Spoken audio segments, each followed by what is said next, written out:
So to give you a bit of context, so I trained in general adult psychiatry in Lisbon, and I did a master's degree here in 2000. I finished it in 2016 in clinical neuropsychiatry in Birmingham. And then I went back to Portugal, finished my work there as a consultant for a bit. I was doing mostly work with patients with epilepsy and neurodegenerative conditions, movement disorders, etc. And I moved here in 2019, and I've been working at the Barbary ever since. And I've been working with patients with chronic fatigue syndrome, first out of necessity, because there was no one else. But then, like I said, it grew me, and I've developed the service. Some of my colleagues who also work in the chronic fatigue service are also here today, but I think they are attending the other, the other workshop, so a bit of a knife in the back there, but it's okay. So that's a bit of an introduction. And I think the first thing I would like to start with is with a question. I will be very much interested in hearing what are your thoughts on chronic fatigue syndrome. When you hear this, chronic fatigue syndrome, what comes to mind? What do you think it is? How common do you think it is? Anything really. Lethargy. Okay, interesting. We will be talking about different types of fatigue. Lethargy can be another word to describe fatigue, but we will think about, we are going to see that there are many different types of fatigue. And sometimes we use the word fatigue to describe what is actually different things. So, very good point. Anything else? Any other thoughts? I'm sorry, what was that? All right, yes, recognition of this condition is thankfully increasing, awareness of it. Why do you think that is? Absolutely, absolutely correct. Long COVID. So most of you have heard about long COVID, I would think. And we will see, when I talk to you about how chronic fatigue syndrome usually starts, what sort of symptoms people usually get, I think you would find many similarities with long COVID. And chronic fatigue syndrome has long been known to be a condition that is very commonly triggered by a virus illness. Before COVID, many other viruses were linked to it. Glandular fever was one of the most common. But nowadays, COVID, I think it's just fancier.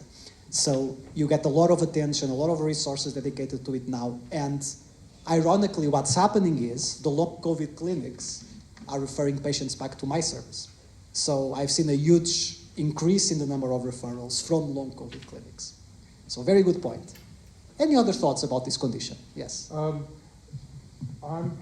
My name's Mike George. I'm a liaison psychiatrist, and I've published quite a bit of research on chronic fatigue syndrome. I'm part of that generation. I've retired now, and I used to run a service. Chris Bass and Michael Sharp, we are of that generation. I think that unfortunately,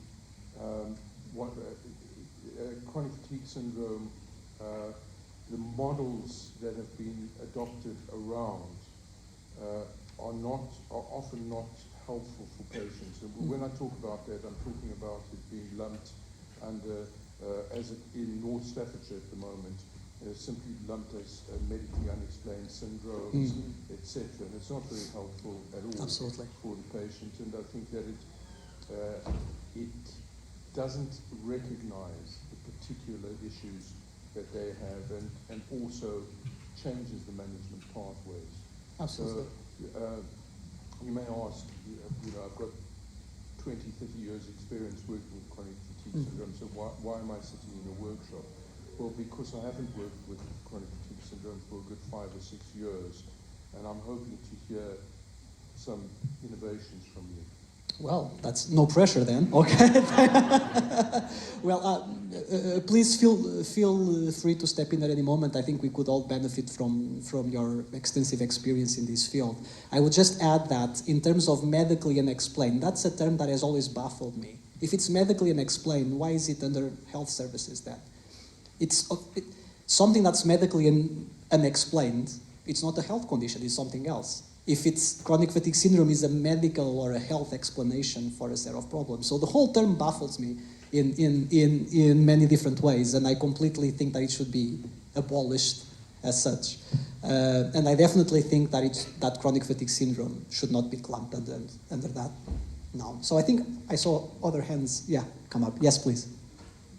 I think I'd make a comment that in the Victorian times there was a condition called neurasthenia. Mm-hmm. And it's interesting, I think there's a lot of overlap, but the interesting thing is that neurasthenia sounds like it's a psychiatric condition. Chronic fatigue syndrome doesn't, and therefore, for some people, that would be far more acceptable. So I'm not so sure how much of this is new. I think we're seeing the same thing. And when you look at disability notes, from what I understand, in terms of conditions being put on, as neurasthenia has dropped off as a term, you see other labels, and the latest of these is chronic fatigue syndrome. I don't think that explains the whole picture, but I think there is a context that actually has some concerns, and I think it's slightly linked to what Mike is saying as well, really. We need to really think, why is this term? Because it actually doesn't really tell you. There isn't a fatigue diagnosis. You just said, why are we having things that aren't... I'm comfortable with things not being explained, actually. I think it's good for us to have that humility, personally. But I think the whole labelling is an interesting concept. It is, definitely. So we will talk about neurasthenia, and we will talk about this sort of borderland between what was thought to be psychosomatic, psychogenic in nature, and the way we now perhaps understand certain conditions that maybe historically were thought to be purely psychogenic, and nowadays we thought of it more of as sort of a continuum. But I think that's a very interesting debate to have. And the classification of these conditions, like you said, neurasthenia has disappeared from diagnostic classifications, and chronic fatigue syndrome appears under a different category in the ICD-11. It's actually under neurological conditions. But we can talk definitely a bit about that. And I do agree that chronic fatigue syndrome is a better name in the sense that it recognizes that we don't fully understand it. Syndrome, a collection of symptoms and signs that are usually seen together and are thought of as a disease, but not necessarily with a known pathological mechanism behind it. Most psychiatric diagnoses are syndromatic, but even outside of mental health, a lot of medical diagnoses are syndromatic. We don't know everything about the etiology of many conditions, even those outside the realm of mental health. So I do think that humility is necessary. I don't think that calling something medically unexplained is necessarily the way to go about it. But I do agree that we need to be careful about not just coming up with causes where, in fact, we don't have the evidence to support it. Absolutely. So, in the interest of time, I think we would just quickly go through some important definitions here. And we can start with fatigue itself is something that we use in our day-to-day life. It's not necessarily a symptom. We can be tired, we can be fatigued. It's part of our common lexicon. But when you fatigue in the clinical sense, when it kind of becomes a problem to someone, what types of fatigue do you think, can you think of in the clinical sense? How many types of fatigue do you think there are? Absolutely. Mental and physical. That's usually one of the first distinctions that people make. Interestingly, there is some very good research showing that they are interchangeable. If you do something physical, it may make you mentally fatigued, and if you also do something cognitively intense, you can also feel physical fatigue. So there is an interchange between these two types of fatigue. But often people distinguish between physical fatigue, something that they feel in their body and it's related to their motion, etc., and the mental fatigue, usually more related to subjective cognitive complaints, slowness of thinking, and some emotional dysregulation. Absolutely. And in terms of types of fatigue, so for example, do you think that the fatigue people get when, let's say, they have heart failure and they climb a set of stairs, they climb 3 steps and they get short of breath, and then they need to stop for 5 minutes, and then they climb the rest. That type of fatigue is one type of fatigue. What other types of fatigue do you think you can contrast to this one? Multiple sclerosis. Yes, absolutely, but it's a more constant type of fatigue, right? So, whereas, for example, someone with a heart problem will have fatigue immediately as they are doing the activity, they are climbing a set of stairs, they climb 3 steps, they need to stop. There are other types of fatigue, for example, in multiple sclerosis, but also in CFS, where people can do things if they push through. They are not physically limited in that sense by the fatigue, but they suffer with symptoms after they have done something. So that's an interesting form of fatigue that is often delayed on onset and experienced differently by patients.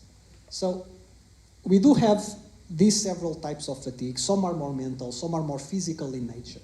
If you look from the neurological point of view, you may have other types of fatigue that have to do with increased fatigability, as in you are using a muscle to do something and then the muscle group gets progressively weaker and you need to stop and then you go back at it, which is easy muscle fatigability, which is another type of fatigue. So fatigue takes many forms, and people will explain and experience fatigue in different ways. Now, in terms of the prevalence of fatigue, as we have said previously, it's a very common issue, even in people who don't have a diagnosis. So if you ask around, in population-based surveys, 6 to 7% of people at one point in time will say that they are struggling with fatigue. And fatigue is often, if not the chief complaint, it's often one of the main complaints that take people to see their doctors in primary care. So up to 1/3 of GP visits, one of the main problems that the patients will present is fatigue. Now, most of these, the vast majority of people presenting to their GPs with a complaint of fatigue will have acute fatigue of less than a month's duration. That's by far the most common complaint, and that's also the one that's more easily explained. A lot of these patients will have an infection or anemia or other sort of issue that will lead to them having fatigue. So those cases are usually explained at primary care level after a basic set of investigations and history taking. Now, when fatigue lasts longer than a month, you are in the realm of chronic fatigue. And when considering chronic fatigue, again, in up to 2/3 of cases, you will be able to find a cause. In the majority of patients presenting with chronic fatigue, you can find something, hypothyroidism, some other condition, lung condition, obstructive lung disease, heart failure, something is causing that fatigue. And it will be detected in primary care after a careful history, physical examination, and blood tests. About 1/3 of patients presenting with chronic fatigue will have, we can use the word medically unexplained fatigue or idiopathic fatigue. In 1/3 of cases, you cannot find a secondary cause for the fatigue. But are these patients with chronic fatigue syndrome? No.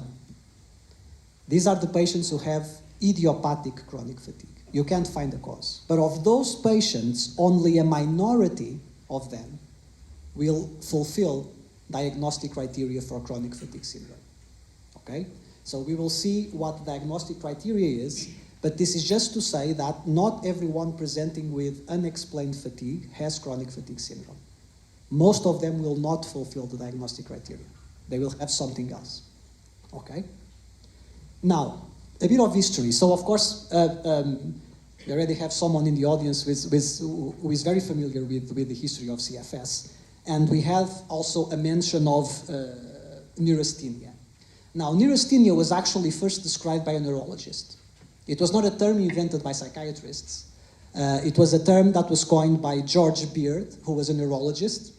And he thought of it as an illness of modern society. That's how he described it. He usually described patients who were at their prime, young professionals who were usually working in very high-powered, very busy jobs, and they would suddenly develop a constellation of symptoms, including fatigue, but also headaches, anxiety, some generalized symptoms. And at the time he thought this was an exhaustion of the nerves. That was the term that he used back then. And he thought that this was a consequence of their lifestyle. This is a consequence of urbanization, of city life, of leading very, very busy lives, of basically a form of burnout. Perhaps one of the first descriptions of burnout. It was only later on that this term neurasthenia was explained via perhaps psychodynamic explanations, that it was coined as a psychosomatic condition. But that happened later on. And then, interestingly, in the early 20th century, there were some outbreaks in various locations around the globe of sudden cases of persistent fatigue with headaches, some soft neurological symptoms, difficulties with sleep, incredible intolerance to exertion, and they popped up at different locations throughout the 20th century in sort of almost small outbreaks, like almost in an infectious pattern. And in the UK, the most famous one, I believe, happened in the 1950s in the Royal Free Hospital in London, where around 300 staff members of this hospital suddenly developed a syndrome of fatigue, headaches, some neurological signs, brain fog, cognitive decline, difficulties with sleep, etc. And back then, some of these patients, there was a cohort of these patients who presented with objective findings. Some of them had EEG abnormalities, some of them had mild changes in their CSF analysis, but some of them had no objective findings. And the explanation at the time, or later on, was that this was, one of the explanations was that this was a form of mass hysteria, that some people develop an illness and then it kind of spread via sort of a psychological mechanism. An alternative explanation would be that a cohort of these patients developed some sort of infectious disease, then there was a second cohort who developed a psychogenic mimic of the original condition. I don't believe that this was ever fully explained, but the term myalgic encephalomyelitis, ME, which was a name that still to this day some people use to refer to chronic fatigue syndrome, was coined due to this outbreak in a Lancet paper that came out after the Royal Free disease. And it was called myalgic encephalomyelitis. Myalgic meaning muscle pain, encephalomyelitis meaning inflammation of the brain and the spinal cord. Now, none of these things are true in a sense, because most patients with CFS don't have any inflammation of the brain or the spinal cord, although the majority of them will have muscle pain. So this term was later abandoned, and that's when we started using the term chronic fatigue syndrome. In a sense, like we were saying before, to acknowledge that we don't really know what causes this condition, and so we call it a syndrome. To acknowledge that, and we try not to use terms that point to a specific mechanism. Okay?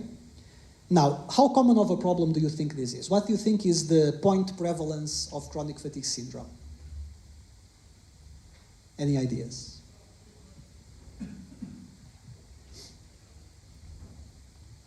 Any guesses?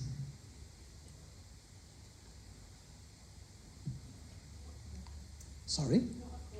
Not a clue. Okay. You can just try a number. A lot. Say a lot. Okay. How much is a lot? A percentage. 1 in 100. 1%. Okay. Any other guesses? Less than 1. Okay. 1 in 1,000. 0.1%. Okay. We are going around the real prevalence rates. Now, there is a caveat here that I should mention. I don't think no one really knows. And here's the reason. Because there are different diagnostic criteria that have been used throughout time. So, of course, if you do a prevalence study with a set of diagnostic criteria, and then 10 years later you do another prevalence study, but you use another set of diagnostic criteria, you are not really comparing equivalent things. So, prevalence of CFS will always need to have this asterisk that according to this set of diagnostic criteria, but is estimated to be around 0.2% in England. So it's not a common condition. Chronic fatigue as a complaint is common, But a diagnosis of chronic fatigue syndrome is not.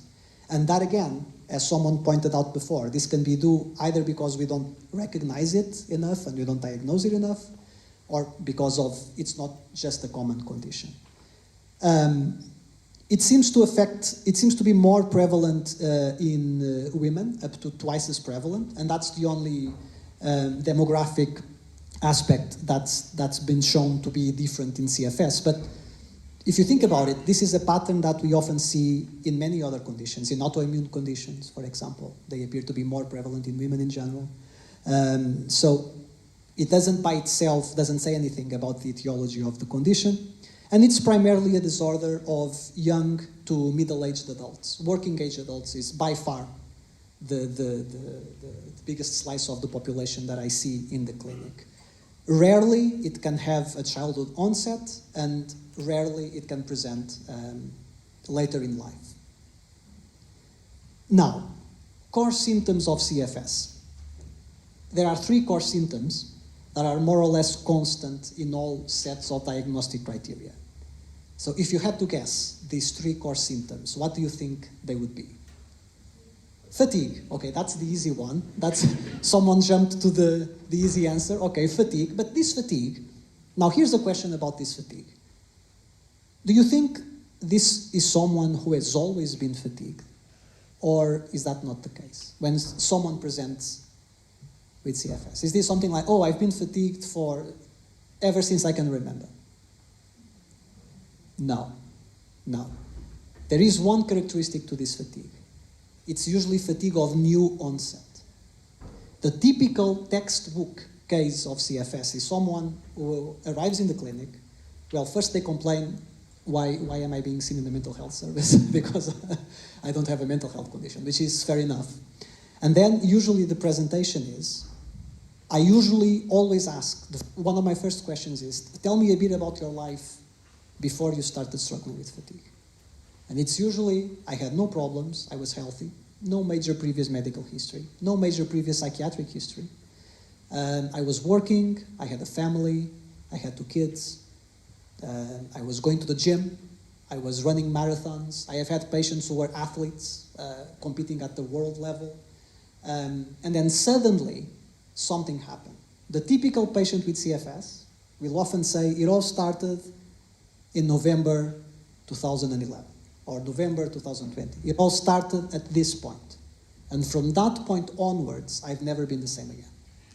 This is the first clue in the history. New onset, usually catastrophic onset of fatigue. Patients are often struck down by the illness. So that's the first characteristic of this fatigue. There is another element to this fatigue, and that's the second core symptom. Does anyone want to guess what the second core symptom of CFS is? Perhaps one of the most stressing symptoms for the patient. Well, pain is very common in up to 80% of patients, but it's not part of the core symptoms, interestingly. There's another term, another problem. Brain fog is also very common. In the NICE diagnostic criteria is part of the core set, but there is another symptom, I'm just going around, there's another symptom that is very, and it has to do with what happens to these patients if they try to push through. There is pain, but what do you think? Hypersomnia can be. Sleep disturbance is part of the core symptoms. It is indeed. That's a very interesting point. As we will see, it's not about the specific sleep problem that these patients have. They can have insomnia. They can have hypersomnia. They can say, I sleep 8 hours at night, that's it. I have an absolutely, on paper, my sleep is fantastic. But there is one thing they all complain of. One sleep problem. Yes, that's the second core. But just going back to the sleep issue, it's unrefreshing sleep. Patients, virtually all patients with CFS, they will say, it doesn't matter how much I sleep.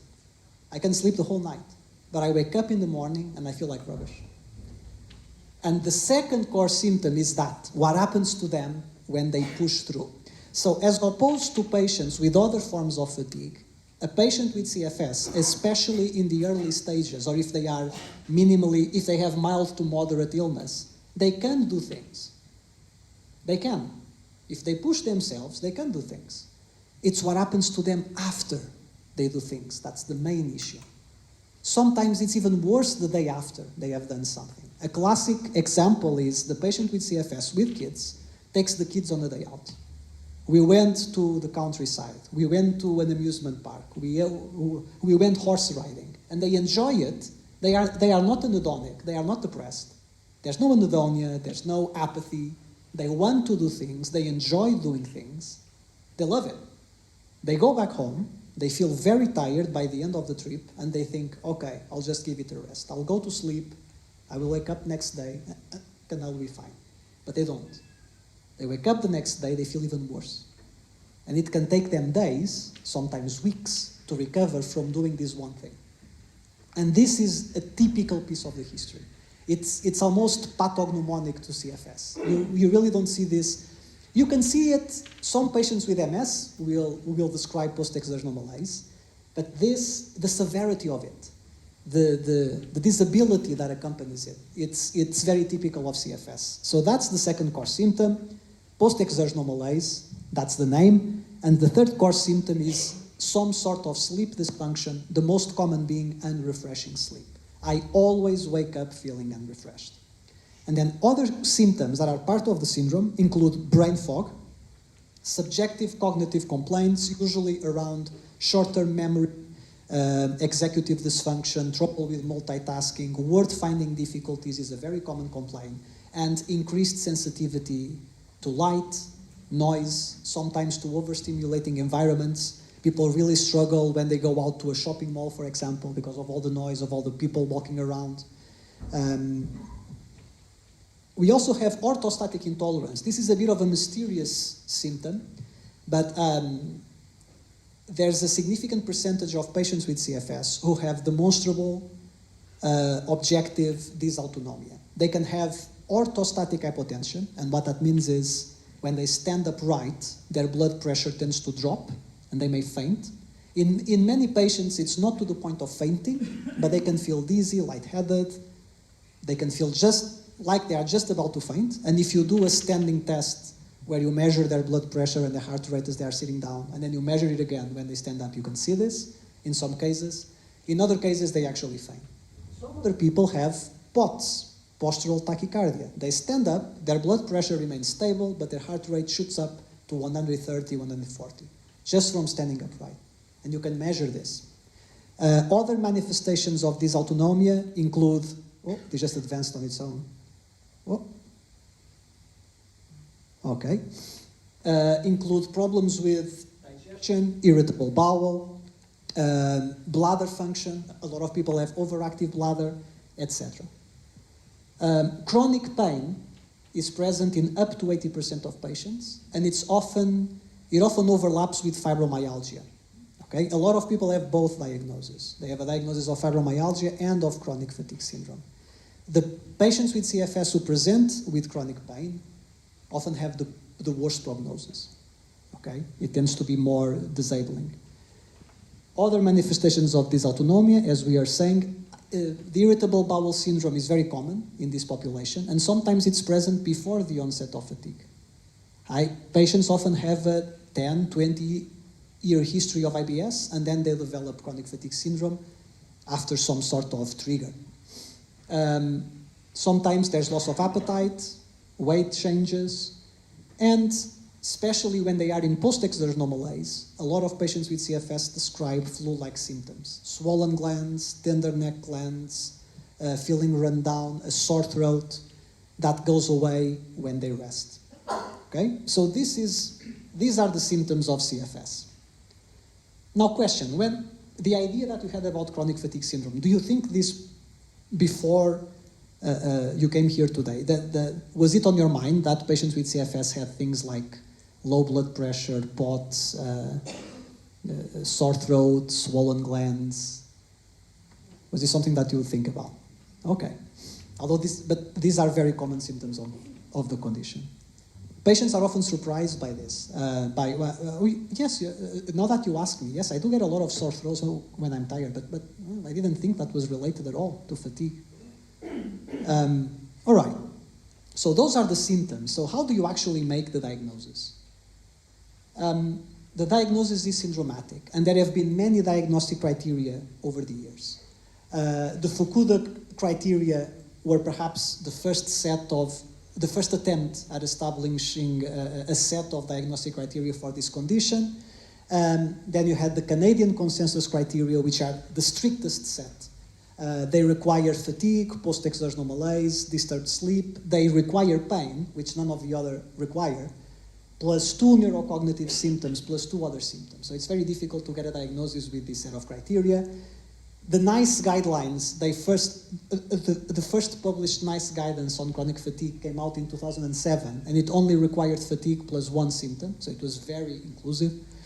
The Institute of Medicine criteria were created in the United States, and they did sort of a prevalence study of symptoms in CFS, and they tried to come out with symptoms that would enable clinicians to distinguish patients with CFS and with other fatigue-causing conditions. And they found that fatigue, post-exertional malaise, disturbed sleep, and then brain fog or orthostatic intolerance were the most discriminative, and that allowed for a more precise diagnosis. Yes? Just as a point of interest, I think that I was part of the scrutineering group for the 2007 NICE guidance, and the problem that we had was a political one. There were a lot of vested interests, and the arguments that we used to have at our meetings, and eventually it got watered down to those criteria. We were actually originally planning to follow along with the Canadian consensus, but as I said, until fairly recently, there was a lot of politics involved with regard to diagnosis and diagnostic criteria, and a lot of people that objected. In fact, there were 2 psychiatrists in the scrutineering group, myself and Professor White, and the objection was raised that there shouldn't be a psychiatrist involved at all. Okay. Yes, indeed. There's a lot. I think there's always this kind of counter-reactionary responses when you go from one end when it's fully psychosomatic, and then the reaction is it cannot ever be related to mental health in any way, which of course the truth is always in the middle. But I do appreciate it must have been a very difficult piece of work to try and come up with, and with all the political pressures and the interests. It took us about 6 months longer than it should. Than it should, okay. that sounds about right. So currently, there's a new set of NICE guidelines published in 21, and this is the, let's say, the official diagnostic criteria suggested by NICE. You need to have fatigue, post-exertional malaise, disturbed sleep, and brain fog. Okay? Now, I'm aware of the time, so we'll just quickly go through the rest. So, duration, NICE says at least 3 months for you to be able to make a diagnosis, and not better explained by other medical conditions. And I just want to make a note here. This does not mean that you rule out CFS because the patient had other conditions. It's not about, oh, you have sleep apnea, you can't have CFS. Or you have subclinical hypothyroidism, you can't have CFS. That's not true. You need to be able to better explain the full picture with that other condition. Can you fully explain post-exertional malaise, widespread body pains, and IBS because of sleep apnea? I don't think you can. Yes, you can. Menopause is okay. So, yes, I do get that question a lot, and I often say there's a lot of that obviously overlap, but it usually boils down. Oh, I think this one is dying off, but it usually boils down to severity. So if a patient is disabled to the point of being bed-bound for 3 days after they've gone shopping to Tesco, I think you would be hard-pressed to explain that with menopause. So I usually use that to establish that comparison. Yeah. Yes? Another poorly diagnosed condition is Ehlers-Danlos syndrome, which is probably far more common than we believe it is. And actually, Ehlers-Danlos syndrome can encompass that and also include one further research finding which isn't included in any of the guidance, which is the Oxford group that found the vast majority of people with CFS have anancastic personalities, and that can fit in with, Yes. with Ehlers-Danlos as well. So nowadays, our understanding of the Ehlers-Danlos group of conditions, the so-called hypermobility spectrum disorders. So you have on one end of the spectrum full-blown Ehlers-Danlos syndrome with the full set of diagnostic criteria. On the other hand, you have people who score highly on the Baton scale and they have other features of hypermobility, but they don't fulfill all the diagnostic criteria for Ehlers-Danlos. But in this group of patients, chronic fatigue syndrome, fibromyalgia, dysautonomia are very, very common. So there is a big overlap here with that condition too, and the anancastic personality, which is also a very good point.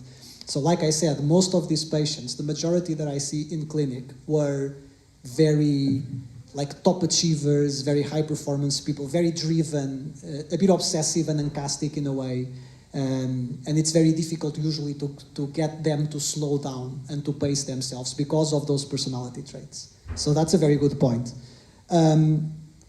So, of course, the differential diagnosis of chronic fatigue is huge, but like I said, a good history, along with a basic set of investigations, will allow you to confidently establish a diagnosis of CFS. It's all about the flags, okay? And I will share some of them with you. So that's why I think, like George was saying in the morning, the history is the most important thing of all.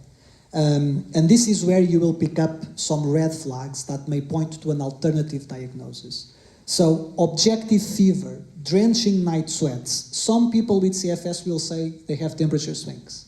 Some people with CFS will say they have night sweats. They don't have objective fever and they don't have drenching night sweats. And what I mean by this is always ask the patient, do you need to change your bed sheets and your clothes every night because of your night sweats? If they do, my advice would be seek advice from hematology. They probably need to do some tests, okay? Objective fever, drenching night sweats, huge red flags. Unexplained weight loss. People with CFS may have weight fluctuations. Most of them gain weight, and that has to do with being less active, and because they are too fatigued to cook sometimes, they need to resort to convenience food, and sometimes they put on weight. But an unexplained significant weight loss is often a red sign that you need to look for something else. Joint and soft tissue swelling. People with CFS can have joint pain. They should not have joint swelling. If you see that, you need to consider a connective tissue disease like rheumatoid arthritis. Trouble breathing, cough, you need to look for, of course, respiratory illness. Snoring, loud and frequent snoring at night. Witnessed respiratory pauses at night. And excessive daytime sleepiness. And again, it's all about the history. When you are interviewing the patient, you need to be very careful with distinguishing between fatigue and sleepiness. Like if the patient is dozing off throughout the day, that's usually a sign that something's not right with nighttime sleep and they should be screened for sleep apnea. Risk factors to exposure to infectious diseases, but please don't fall for the chronic Lyme or the chronic ABV infection trap. Those clinical entities, they have no evidence, they are not supported by evidence, there's no such thing. People may have post-infectious syndromes, that doesn't mean there is a chronic active infection, okay? Be careful with that, but consider infections if there are risk factors. HIV, hepatitis can cause chronic fatigue. IBS-type symptoms should be investigated. This is another trap. Okay, you have chronic fatigue and now you develop bowel symptoms, that must be IBS.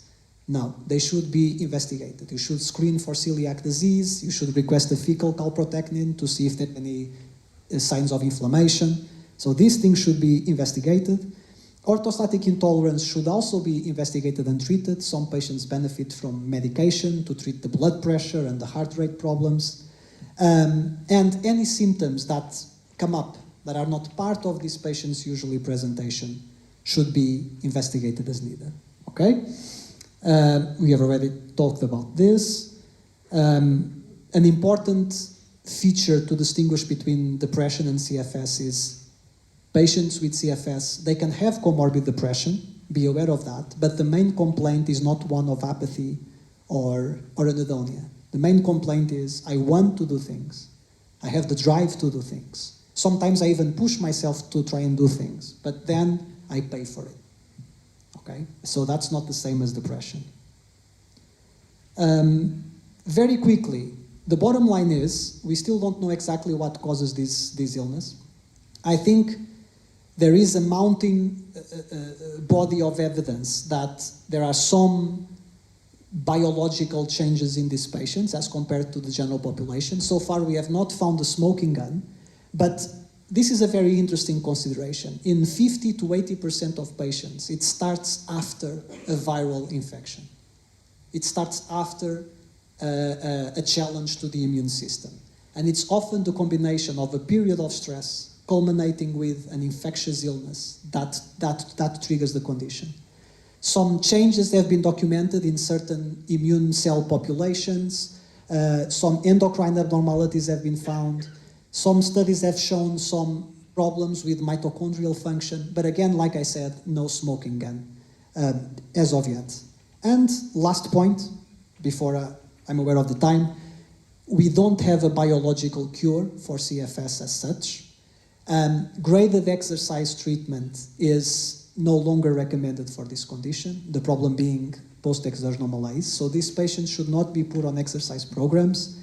Pacing and energy management is the cornerstone of treatment nowadays. And that's what we offer in our service. And what this entails is, in theory, these patients benefit from pacing and organizing their day-to-day activity in such a way that they don't cross their threshold of going into post-exertional malaise, so that they don't crash, but they try to remain as active as possible within that energy allowance. And what the evidence says is that, especially within the first 5 years of the illness, there is a very good probability that they will slowly improve over time if they keep themselves within the boundaries of their energy allowance. They can increase this slowly, but it should always be guided by what the patient feels they can cope with. It should not be a set exercise program where after a week you need to do more, after 2 weeks you need to do twice as much, after 3 weeks you need to do this and that. It should be, whenever you feel that you have stabilized, you can try to increase your activity a little bit. And that's the cornerstone of treatment. We can use some medication to treat symptoms, but that's not the basis of it. And prognosis, for most people, most benefit happens in the first 5 years of the illness. For many patients, they will have enduring symptoms. Only about a third are able to return to work, and even when they do, they may need reasonable adjustments. I think that's all the time we have for today. Sorry for running a bit over time. Thank you very much for coming in to hear about chronic fatigue. Thank you.